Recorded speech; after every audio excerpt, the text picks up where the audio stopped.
J.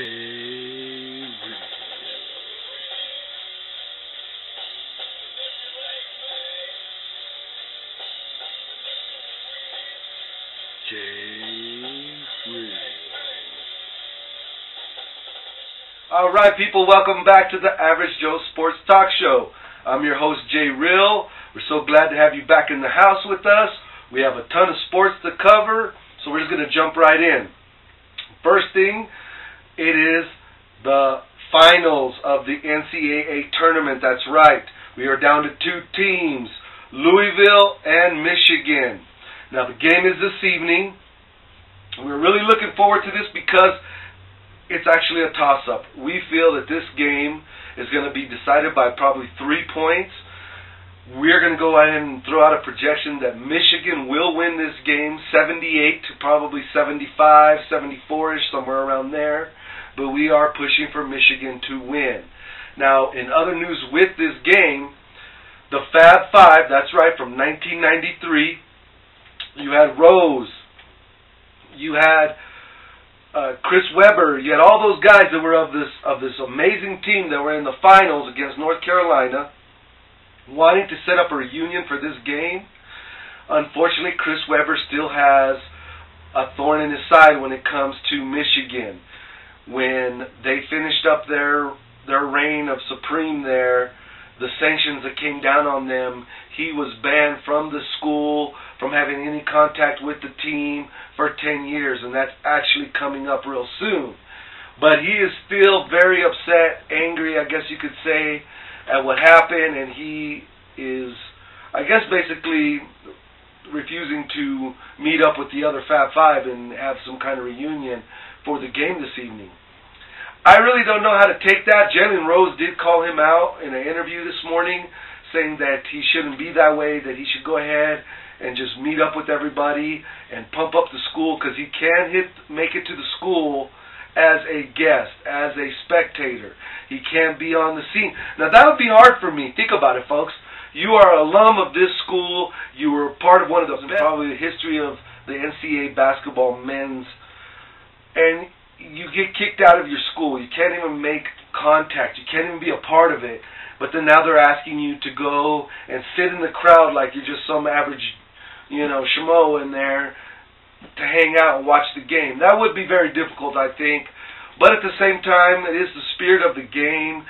It is part of the school's history, and they're going to be making it again. They haven't been Michigan has not been to a championship game since then, since 1993, when the Fab Five were there. So, just kind of interesting what's going on there.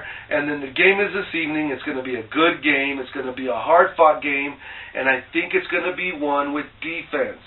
Is Michigan going to be able to shut down Louisville, or is Louisville going to be able to shut down the high-power offense of Michigan?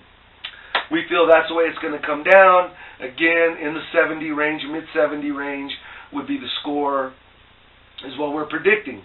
So we will let you know on Friday's show how it turned out, but we are going to go ahead and again put it out there that we are going with Michigan to win this game. Now, moving on. Over the weekend, Wrestlemania happened. Typically, we'd have our Wrestling Expert 37 in here recapping.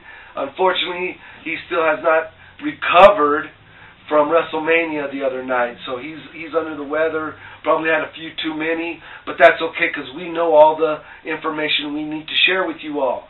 WrestleMania had over 86,000 people attend the venue. 86,000. That's amazing, the amount of people. Now let's move on. John Cena did win over The Rock, so he is now the World Wrestling Federation champion, but The Rock went out on a good note. He didn't get punked out or anything like that, but John Cena did win. Triple H is not going to have to resign or give up WWE for the rest of his career because he did have a win as well. And then let's just wrap up real quick with some of the biggest matches of WrestleMania. The Undertaker, no matter how old this guy is, no matter how ancient and brittle this guy's bones are, he is still undefeated in WrestleMania. That's right, 21-0 when it comes to this guy. It's amazing.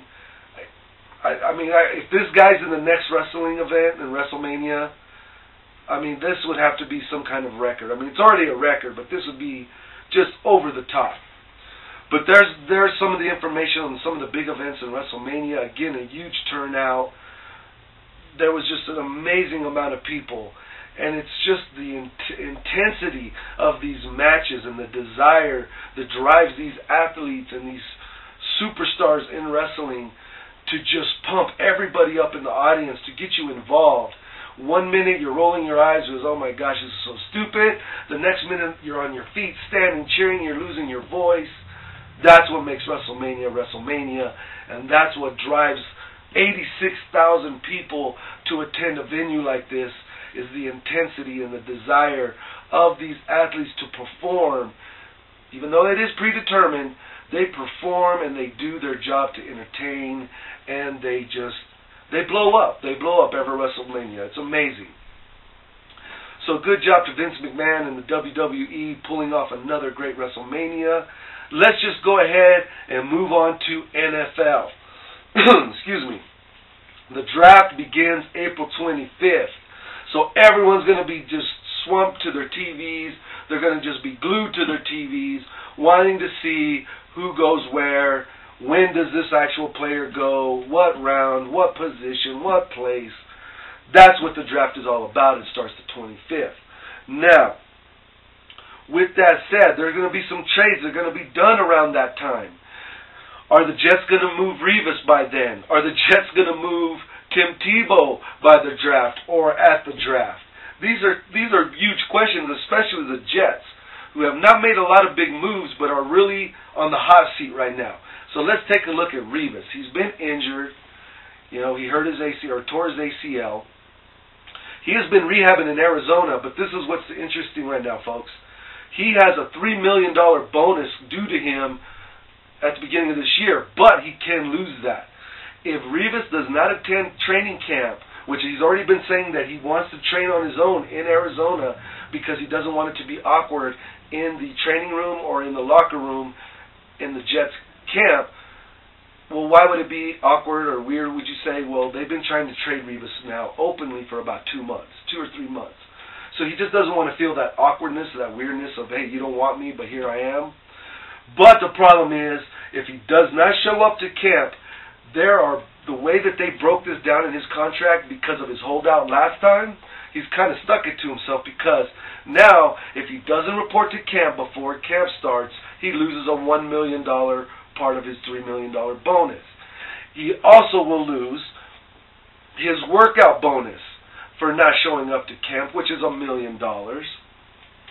And then on top of that, if he doesn't show up, he will miss out on his $1 million roster bonus. So we're talking $3 million, folks, if he does not report to camp.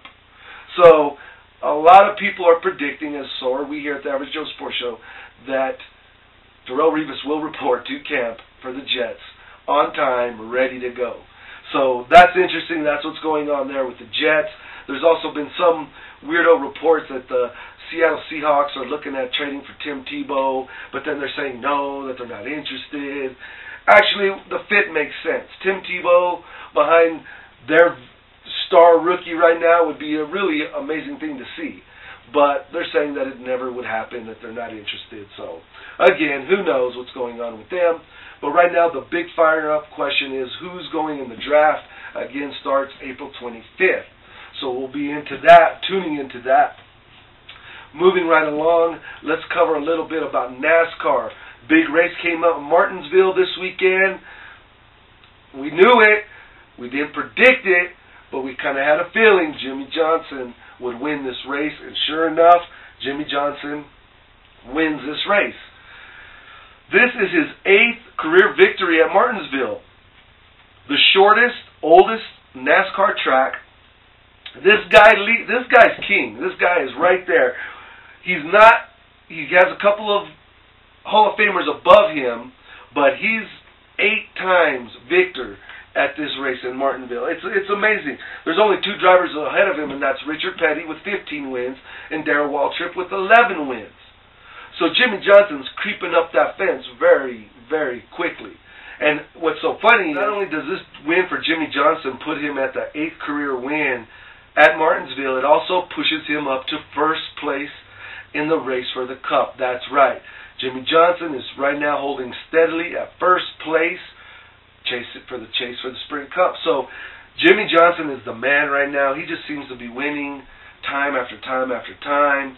And then, of course, you have Jeff Gordon, who was pushing up in there, and Casey Kane, I believe, was a top 5 finisher. So the big names were up there, but Jimmy Johnson, this guy's the man. Can't say enough about him. We just hope that he continues with his success in Hendricks Racing Sports. Those guys, they're the elite of the elite. They've already been named the #1 racing company in NASCAR, and you see why. It's just amazing that these guys can just produce every time. So anyway, folks, we just wanted to say thank you for tuning in to this week's early show on Tuesday. We covered a lot of different areas and in sports. We can't wait to recap the finals of the NCAA tournament. We'll hit that up on Friday. But thank you so much for tuning in again. We have to thank our sponsors, the Player Zone, hooking us up with the house and all this cool stuff, and Right On Time Airing and Delivery Service. Can't thank them enough, and we appreciate everything they do for us. If you want to contact them, Player Zone, you just go onto Facebook, or you can go to riadosomidtown.com, click on the merchants, bam, you'll see Player Zone underneath entertainment, get right to them. If you want to contact us here directly at the show, you can hit us up on Twitter, at JRill, or you could go to Average Joe Sports Talk Show on Facebook. Hit us up if you want to get involved, you want to give us any feedback, give us any comments, any ideas or topics for future shows, because we have some hot ones coming up. You can hit us up anytime you want. All right, folks, for right now, J. Real says peace and much love. We'll see you next time.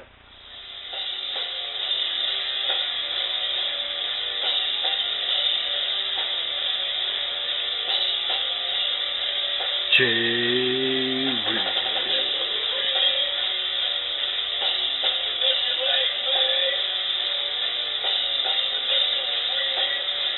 J. Real.